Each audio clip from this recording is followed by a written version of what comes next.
Salam sejahtera Malaysia, denyut nadi suara rakyat bergema di channel ini. Jangan lupa tekan butang subscribe, like dan share. Malaysia kita punya, cintai Malaysiaku, kita jaga kita.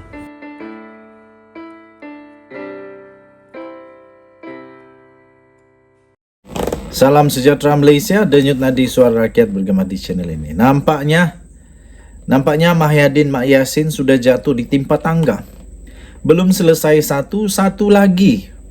Kemarin dalam kenyataannya selepas beliau dilepaskan oleh SPRM, beliau membuat satu ulasan berkenaan dengan satu syarikat dan satu pribadi yang memang terkenal, iaitu jutawan di Malaysia, iaitu Syed Mokhtar Al-Bukhari dan Yayasan Al-Bukhari, di mana beliau mengatakan bahawa pengecualian cukai yang telah diberikan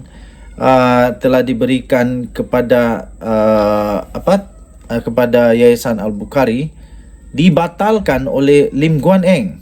Tetapi hari ini Lim Guan Eng menafikan, dan bukan saja menafikan tetapi beliau juga turut mahu menyaman Mahyadin Mak Yassin kerana berbohong. Nampaknya Mahyadin Mak Yassin tak reti nak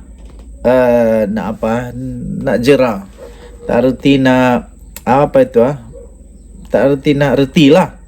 Sudah sekarang ada masalah, buat masalah lagi satu. Kali ini Lim Guan Eng menafikan arah batalkan pengecualian cukai untuk Yayasan Al-Bukhari.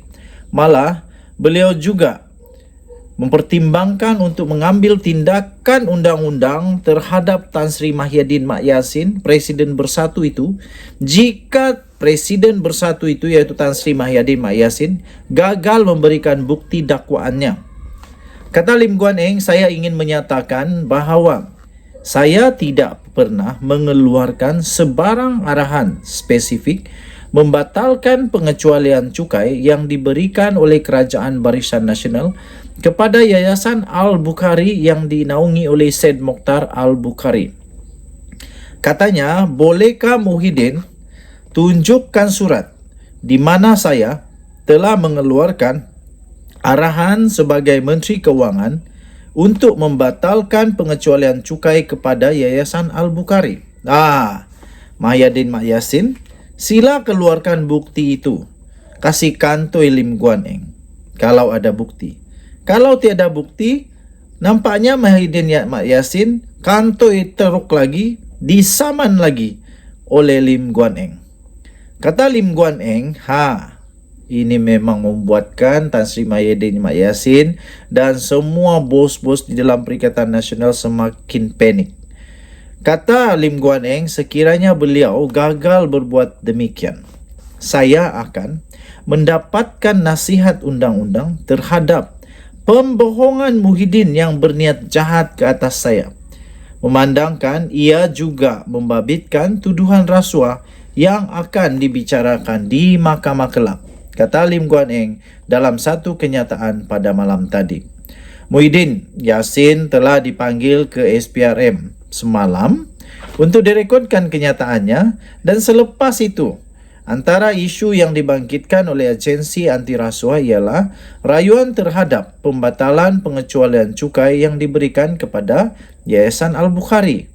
Dia memberitahu pemberita selepas disual siasat bahawa dia akan didakwa atas tuduhan salah guna kuasa kerana memberikan semula pengecualian cukai yang diberikan kepada yayasan itu oleh Kerajaan Barisan Nasional. Pada masa itu dia berkata pengecualian cukai itu dibatalkan oleh Menteri Kewangan ketika pentadbiran Pakatan Harapan PH pada 2018. Dan kebetulan pada waktu itu Menteri Kewangan ialah Lim Guan Eng. Mahyadin Mak Yassin berkata apabila dia menjadi Perdana Menteri selepas kerajaan PH jatuh, Syed Mokhtar merayu kepadanya untuk menarik balik pembatalan itu. Selain itu, Presiden Bersatu itu turut disoal siasat oleh SPRM mengenai program Jana Wibawa. Program Jana Wibawa ini adalah satu projek rancangan oleh Kerajaan Pentadbiran Kerajaan Muhyiddin ketika itu sebagai sebahagian daripada usaha bantuan wabak COVID-19 kepada Bumiputra.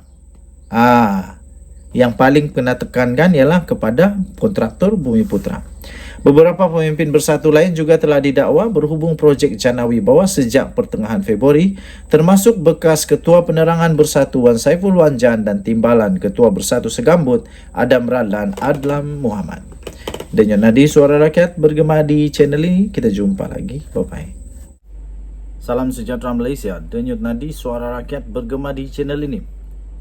Muhyiddin sudah pun disahkan telah didakwa atas pertuduhan yang saya fikir lebih teruk daripada Najib Razak.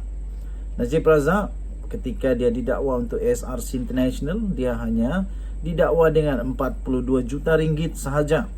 Tapi kali ini Tan Sri Mahyadin Mak Yassin didakwa dengan pertuduhan membabitkan lebih 200 juta ringgit Malaysia, iaitu 232.5 juta dengan 6 dakwaan yang amat dahsyat.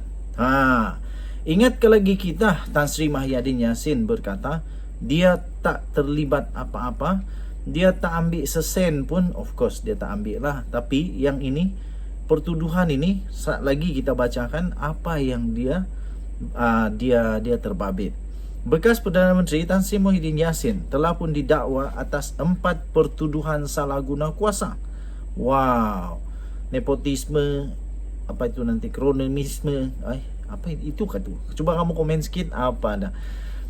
Muhyiddin Yassin didakwa atas 4 pertuduhan salah guna kuasa. Inilah masalahnya bila sudah berkuasa, yang dulu yang dulunya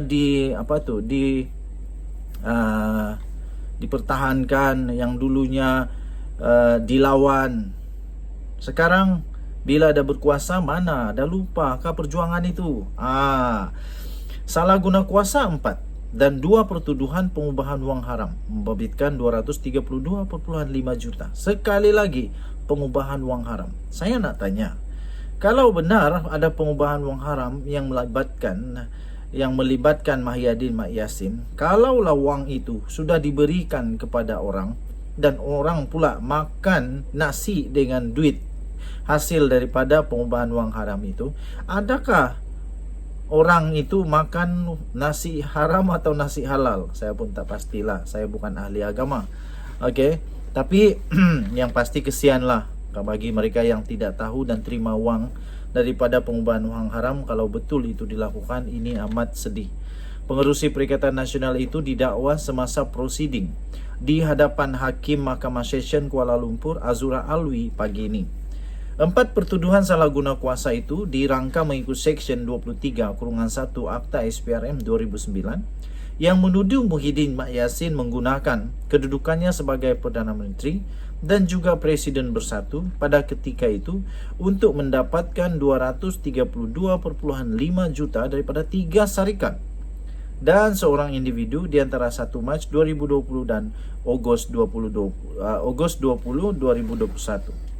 Wow, ini amat mengejutkan. Hanya 3 syarikat dan seorang individu dapat 232.5 juta. Baru 3 syarikat dan seorang individu. Belum lagi kalau tiba-tiba banyak lagi, berapa banyak dah.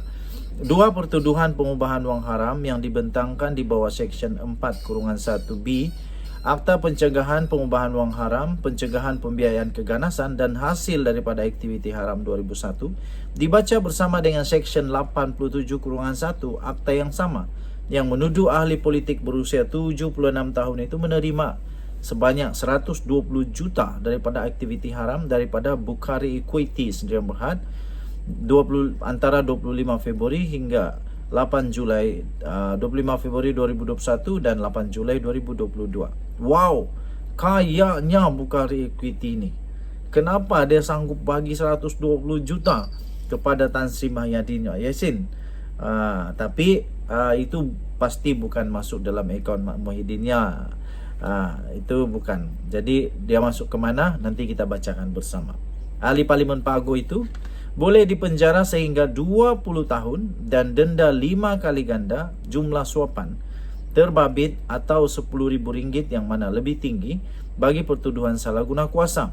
Manakala bagi kes pengubahan wang haram boleh dihukum penjara sehingga 15 tahun dan didenda 5 kali ganda jumlah terbabit atau RM5 juta, mana yang lebih tinggi. Wow, banyak tuh. Dan Tan Sri Muhyiddin Yassin telah pun diikat jamin sebanyak 2 juta ringgit Malaysia.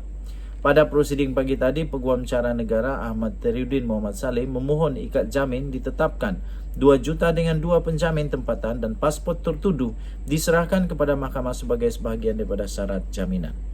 Peguam Muhyiddin K. Kumaraendran memaklumkan mahkamah pihak pembelaan bersetuju dengan cadangan jaminan dan syarat-syaratnya. Azura kemudiannya membenarkan jaminan sebanyak 2 juta ringgit Malaysia dengan 2 penjamin tempatan dan memerintahkan pasport tertuduh diserahkan kepada mahkamah. Pada akhir prosiding pada hari ini, Teriuddin memaklumkan Muhyiddin dijangka menghadapi satu lagi pertuduhan di Kompleks Mahkamah Shah Alam. Bagaimanapun tidak didedahkan jenis pertuduhan itu. Pertuduhan Muhyiddin hari ini selepas dia dipanggil ke Ibu Pejabat SPRM di Putrajaya semalam. Denyut nadi suara rakyat bergema di channel ini. Kita jumpa lagi. Bye-bye.